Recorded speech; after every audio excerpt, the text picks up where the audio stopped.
My name is Patrick, and I'll be your chief flight attendant today. We'll begin boarding in a few minutes, but first I'd like to acquaint you with some important safety information. When the doors to your flight open, please take a seat and store all carry-on items in the under-seat compartment. This includes cameras, purses, hats, and, of course, these little beauties. Next, fasten your seatbelts, inserting them into the buckle on your right.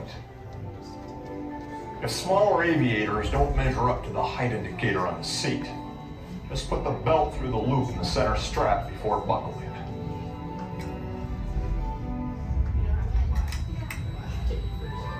Nice work, pal. Soon you will be airborne.